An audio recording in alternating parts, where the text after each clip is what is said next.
3, 2, 1, we are back and bienvenue to the Pon Pod. I don't know why I'm speaking in French, but hey, gotta show off the skills. Yeah. Anyway, listen, last time we were rambling too much. We were. Who did not like it?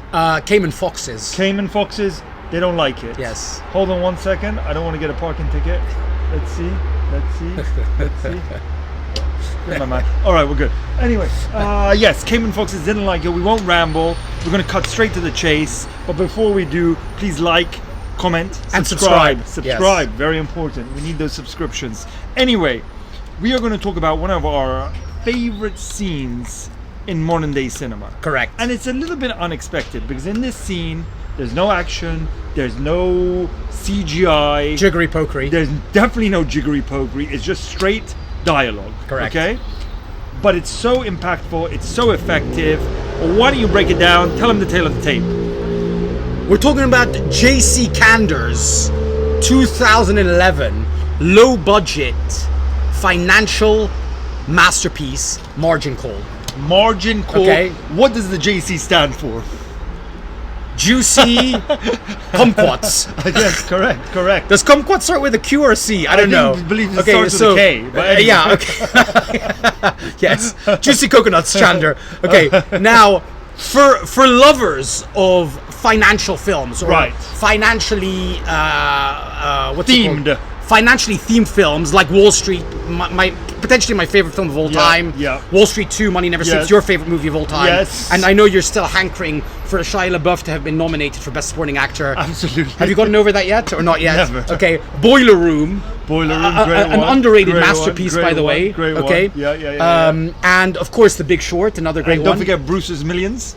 Bruce's Millions, another actually, you know what? Great shout, by the way. Trading Places. Thank you. Yeah, okay. Absolutely. All right, we can be here. We for can ages. go on and on and on. Right, okay. But we like them films. We like them films. And Margin Call is a low budget film, okay, with a stellar cast comprising. What was the budget? $3.5 million.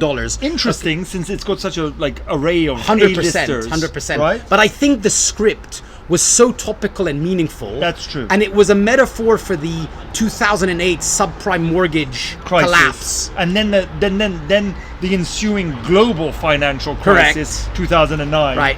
And I think the script obviously is rich in dialogue, and again it comprised some of the heavy hitters, A-list heavy hitters in Hollywood, amongst whom, why don't you give us we have Jeremy Irons, correct, the Mac Daddy of them all. Exactly. We have Kevin Spacey, correct, good friends of Tayyip. Yes, correct. All right, Demi Moore. Demi Moore, the guy from, I don't know, Zachary Quinto, great eyebrows, very good eyebrows. Paul Bettany, good Wheatus, and good friends with Russell Crowe. Absolutely. And Johnny Depp. Depp, and not a fan of Amber Heard. Okay. Correct. And who's the blonde guy? Who's like a bit Simon Baker. They try to push The Mentalist. Yeah, The Mentalist. Yes, right. absolutely. And Penn Badgley, the star of You. Right. Do you remember the TV show? Yes, and also that Indian Gossip guy, Girl. by the way. Yes, Penn Badgley. You're right. Oh, the guy who plays Ramesh. Yes, yeah, absolutely. Ramesh. Yeah, okay. He's quite famous. It's true. Do you have his name? I don't, unfortunately. Great. But Great. Nevertheless, this is a stellar cast. Yeah. In a stellar film, okay, that takes place over 20. One more time? That takes place over 24 hours in one location. Hours, yes. In an office, yes, okay, exactly. a financial institution. Listen, if you that bears some similarities. Watch this film probably, and you know the scene we're going to talk about. It's basically the scene where all these, this cast of characters, all the heads of the bank have gathered around because a low-level analyst, played by Zachary Eyebrows Quinto, has come across like an anomaly, a formula in their form, a formula that shows that the shit's about to hit the fan. Everybody's going to lose their money. The bank's about to go under, and it's going to have repercussions throughout. And we're about to enter Mad Max Beyond Thunderdome style apocalypse. We don't need another hero. We just need to find a way home. Yes, we do. Yes, indeed. All right. So, what's happening in this scene, and how long is the scene, and give us the breakdown. All right, well, in the build up to this scene, it's very important to note the Zachary Quinto character comes across this formula because he's a kind of a rocket scientist, okay. And unnecessary information, but go on. Yeah. Well, I think it's necessary because these footnotes actually kind of help crystallize what I'm about to say. All right.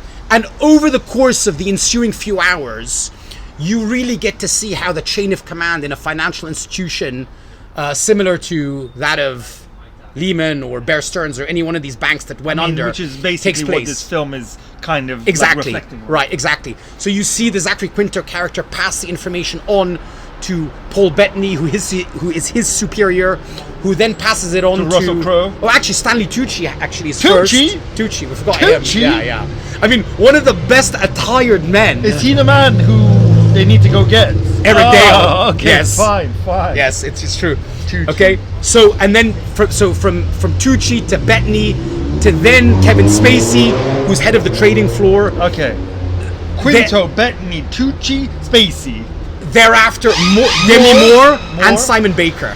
And Baker. Right, and as this information is kind of filtering through the chain of command, going to the top, okay, the tension builds to kind of white hot levels. Right. Until they have to make the call. Now tell us about the call. Well, the call to goes whom out and why. The call goes out to the head of the bank. Yes. Jeremy Irons. What's the character's name? John Told. Exactly. The big boss. Yes. The big dog. Okay. Yes. And you know what? What's great about it is like you can tell they're all a little bit scared. They're all a little bit scared. But anyway, they have to go through with it because there's no other option here. Okay. So they all gather. He's on his way. They all gather. No. Important. Like what you're saying is very true. There are insinuations made between Baker and Spacey. Like, have you called him? Yes, and of course. I already have, and they don't know. I'm literally telling you they're scared. Right, okay? Yes. Yes. I'm not telling you how they're scared, but I'm telling you they're scared. Yes. All right? But thank you for that. Yes. Anyway, so they all gather in the boardroom waiting for the big boss to arrive. And what's really interesting is, and this is the scene we're going to talk about, a 9-minute or so scene. What's really interesting is it's almost as if like they are waiting for the end of the world. They are waiting for the apocalypse. They are waiting for Darth Vader's arrival at the Death Star. I mean, it is like the villain is coming to get us. Yeah. Right? Or to save us, in fact. Or to save us. Or to do both. Yeah. Right? But anyway, we're going to get a freaking bollocking, that's for sure. And as they all sit down and gather, you suddenly hear in the background, that's supposed to be a helicopter. The emergency helicopter has been... It's landing on the roof of the building and the man is coming. Go ahead. So the board of directors and some low-level associates assemble in the boardroom, whereupon Jeremy Irons is, over a course of 9 minutes, is going to essentially direct, I suppose you could say, and instruct his team about how to... at this point, he doesn't know what the hell's happening. No, but he just knows, like, of course, it's not good. Yeah, right. It's true. He enters the room. They all stand as if some like high-ranking official has just entered, like some king has entered. Yes. All paying their respects. None of them making eye contact. Yes. All of them shit scared. Yes. A great detail when he walks in. There's one unnamed member of the board, clearly somebody in his 70s who's probably been in the firm since like the mid 70s. But surely they need to fire, but they won't. Yeah, no, but surely Irons probably started at the same time as him, and it's kind of like outranked him. Yeah. Stands up, and I love the way Irons walks in and very, very kind of respectfully shakes his hand and says under his breath, "John," and then continues walking on. And by the way, great hair. I mean, it's not too dissimilar to yours. Thank you. Yes, thank you. At this point, Thank you. grey. Yeah. And what would you call it? It's charcoal. It's like it's an ash. It's an ash. It's more of an ash. Yeah. And by the way, sideswept. A little bit of a with a little brill cream. Yeah. Yes, a little bit it of looks a. Great. And you know what else I love about it? What? Right. Instead of portraying Tuld as this gecko type figure with like a power shirt and a power tie and a double-breasted suit, which would have been such an obvious trope, right, to follow, right, to make him like gecko-like. They have him so interestingly dressed down with, in fact, a very basic red tie and a button-down white collar. It's just an interesting detail. It's almost like he's so above. There's a lot of interesting details about him in this one scene. I mean, so he walks in, and he very respectful, but he uses a few phrases which are very disarming. Yes, like you're supposed to be like the head of the bank. Yeah. So surely you're the smartest. You know everything. You kind of are across everything. But like one of the first phrases he uses, which is very like, you're like, what? Who is this guy? But obviously it's intentional. He says, that's just spilt milk under the bridge. Yeah. Which is genius because it sort of confuses you. It throws you off. Who is this guy? Did he mean to do that? Does he understand the expression? Does he not? And so then ensues the rest of his soliloquy, if you will. Yeah, absolutely. And I like the inflections in his voice when he says certain things like, you know, please sit down. So I want to know who stole up across this mess. He kind of gives a bit of an emphasis at the end of each sentence, like it should have been happened weeks ago. But that is spilt milk under the bridge. Yes, exactly. So, why do you tell me what's going on? Yes. And then Simon Baker, who's basically his number two. Yeah. Right? Very smug, arrogant, pompous, know-it-all. Yes. Actually but an arse summons. licker. Oh, absolutely. But he does well in his arse. And by the way, also that in a a preceding scene, Kevin Spacey, who's basically the kind of the moral center of the film, actually talks about his resentment that the Simon Baker character is younger than him and has actually kind of ascended to the top of the bank. Anyway.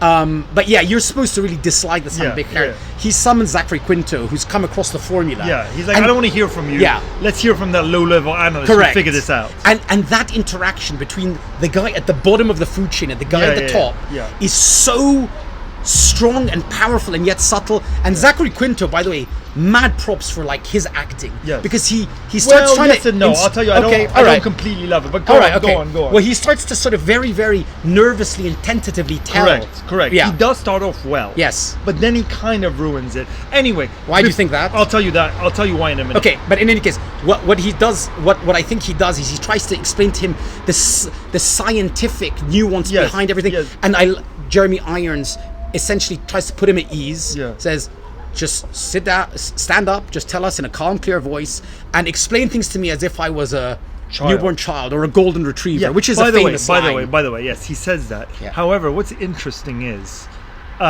he initially says that, and then he says stand up and like calm down.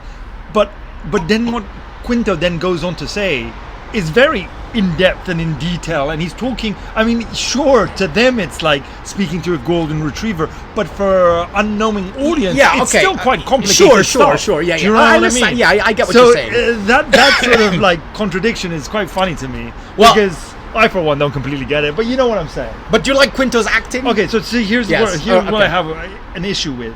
Because he goes on to explain it, and you're right, initially he acts quite nervous, and then Jeremy Irons, once he wraps it up, he makes an analogy about what's about to happen, right? Like, what does he say? Well, first of all, what I love to is that he says to him, he's like, explain to me like I'm a golden retriever. It wasn't brains that got me here in the first place, fine. Which is a great line. Okay, fine. In other words, like it's like his kind of street smarts and his gut instinct, right? And Zachary Quinto basically tells him that the apocalypse is about to happen, that the loss imminently is more than the market capitalization of the entire firm, and that actually if we let this endure, right, the consequences will be 10 times worse and will spill over, and the reverberations will be heard around the world in every banking institution around the world. Okay, so what are we going to do about it? All right. Okay, and Jeremy Irons, again with another amazing analogy, is to tell him that I'm supposed to tell you what's the reason why I'm here and why I earn the big bucks, is to tell you what's supposed to happen in a week, a month, a year from now. And right now, I don't hear a thing. Just silence, right? So he's saying the music's about to stop.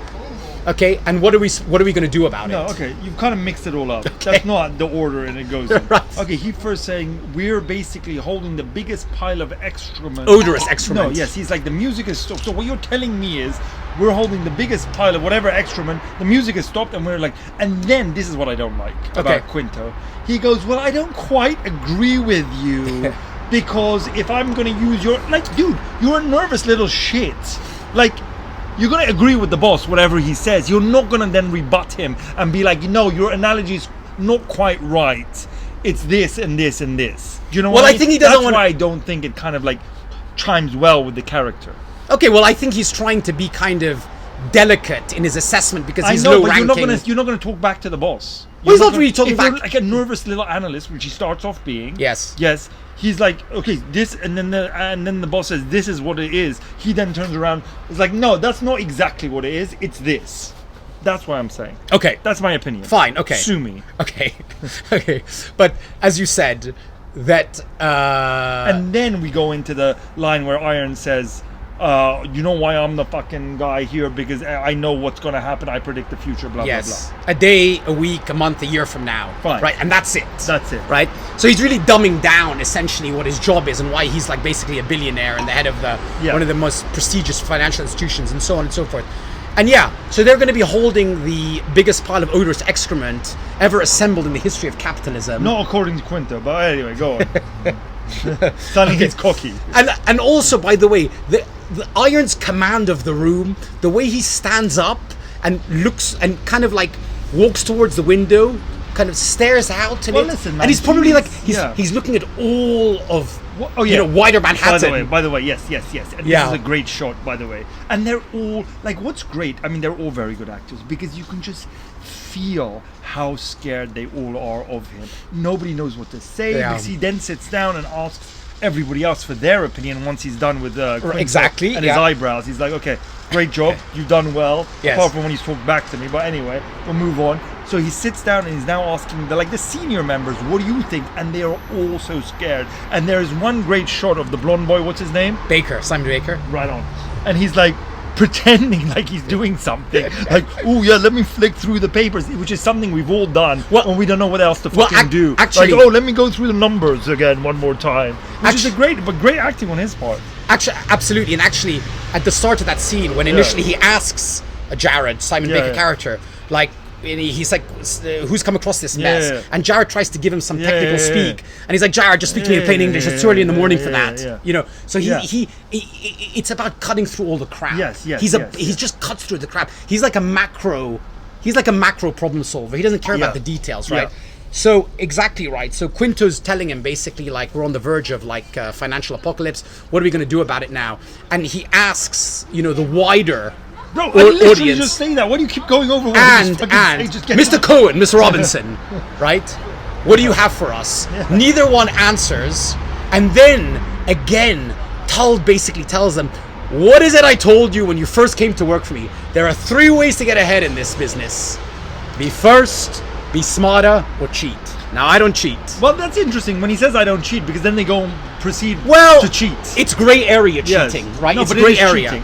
It's gray area cheating. Because they know they're doing wrong, so they're cheating people out of their money. It's immoral, it's not illegal. Is it cheating? Yes, it's cheating. Okay, well... Which is, by the way, probably like on purpose. Okay, well, in any case. And then he says, and whilst I agree that we sure do have a lot of smart people in this office, it sure is a hell of a lot smarter to just be first. Yes. And at that point, Simon Baker summons the courage to say, set it all today. Yes. Right? Which is essentially what they have to do. Yes. Okay, they're going to destroy the market. Yeah. They're going to put, millions of people's lives in risk. peril. Yeah. Okay? They're going to collapse various financial institutions. Okay? But that's what they have to do in the interest of self-preservation. Yes, and then we go on to Kevin Spacey's monologue. Right, exactly. Which is also a very good Which is monologue. fantastic. Yeah. And Spacey, unlike Baker, because Has I think balls. no, but Spacey also the respect, the fact he stands up. Yeah. He stands up because then Irons asks Spacey, who's head of the trading floor, okay, how will we do this? Right? Spacey has massive reservations and misgivings about this because it's of the cheating. morality. Yeah. Yeah, absolutely. And he stands up and he kind of gives a soliloquy about how they're going to have to do this before the close of play on the following day. They're going to have to sell anything, buy nothing back. Yeah, blah blah blah. We got to do it on this many cents on the dollar. We got to No sell swaps, yeah. No swaps, no this, no that. In the morning, blah blah blah. Fed's gonna be up our ass, but we have to ignore them. Blah. A great shout out to the Ramesh. They can slow you down. They can't stop you. Yeah, he's like the legal advisor. But that's a great detail as well, right? It doesn't need to be in there. Yeah. And then there is that showdown between Spacey, who's kind of giving the kind of, he's the moral center of the film, and who are we going to sell this to? You're going to collapse the market. Nobody will trade with you again. Yeah. And Irons is very matter of fact. Yeah. I understand that. Yeah. It's over. Yeah. And then, it's over for, Yeah. and then he's like, and Irons very matter of factly just at that point blows up. It's like, this is it. This is it. No, he goes, Spacey says to him, do you know what this means? He goes, do you know what this means? Yeah. Which I find a little bit out of character, because Iron starts off very cool and collected and like nothing phases him. And then he's like, it's a big fucking deal, right? And then, how's your subprime mortgage? It's wonderful. Anyway, and then as well, when towards the end, that great line when he says, "Who else knows about this report? Who's not here?" And they reference Eric Dale, played by Stanley Tucci. That is one of the coolest things. And they're like, we've been trying to locate him all day because so Tucci has been fired, right? And he has massive resentment. Fired him, and he's the one who knows all about it. Can't be located. It's 2:30, 3 o'clock in the morning. Irons turns around to Carmelo, his head of security. Yeah. Looks around, Carmelo, get me Eric Dale by 6 a.m. And he just says, it's done. I love that. And scene wraps. Of course, later thereafter, exactly the plan that Irons laid out is executed by Spacey. Their bank is saved, minus some layoffs and casualties. The financial markets have crashed. And of course, we could add that as an addendum, that kind of like the final scene when Irons and Spacey meet on the top floor, when Irons is eating his steak, and he references all the dates of preceding financial crashes, 1637, 1737, 1787, 1904, 07, 34, and he basically tells him, this is just the way of the world, right? The entire world, economics is all boom bust, right? And this is no different. There are more casualties today and there are more profiteers, but all we're doing is actually reacting. And we can't influence the way things work. We're just reactors. So let's not get ahead of ourselves. Let's not start pretending we're like bigger. That let's not even become. We're being more egomaniacal if we think that we're responsible for this crash. Very interesting, like philosophies. And in fact, what's amazing is that Spacey, who's kind of been haunted by the events of the preceding 24 hours and wants to resign, is actually talked into staying on for like a big fat bonus after hearing that speech. And almost sort of, I want to say, like, it's almost like he's succumbed. He also knows he can't fight it. I mean, what's the takeaway is that, look, if you can't beat him, join him. Yeah. Right? Yeah. It's sad. And the bankers got away with it and they got bailed out. And now they're going to about to get fucked again. That's right. I shouldn't say that. Yeah, that's right. There you have it. Yeah, that's right. So we have to say, and I have to say one thing, that there have been Oscar nominations and wins over time, okay, for performances that have... Did it win anything, this film? No. No, it didn't. Right. That have what's it called?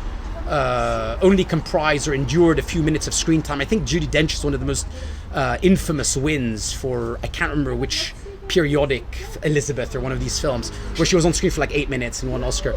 Interestingly enough, Anthony Hopkins win for Hannibal Lecter in Silence of the Lambs, something like 12 minutes of total screen time. Really? Very unusual. Wow. Yeah, best actor as well, not supporting. Wow. Right?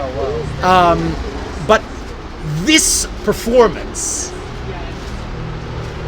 inevitably overlooks. It's quite a kind of a low budget film, and it's dealing with, not a very kind of Hollywoodian. Yeah. It's nothing too sexy. It's but my God, is not that boardroom scene one of the most rewatchable scenes in film history? It is. Absolutely. Right? It's just a masterclass in acting, and also we were discussing before what you said to me, which was that, like, I actually believe that this is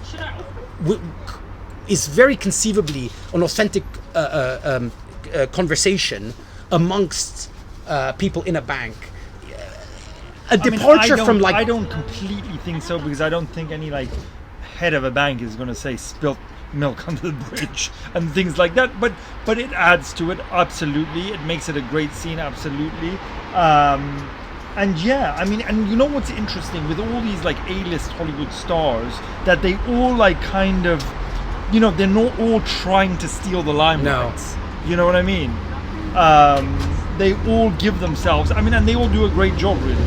I think they do an amazing job. Yeah. I think it's like one of the great acting ensembles. It reminds me, you know what it reminds me of? Glengarry Glen Ross. Absolutely. I mean, Glengarry Glen Ross is that for the whole film.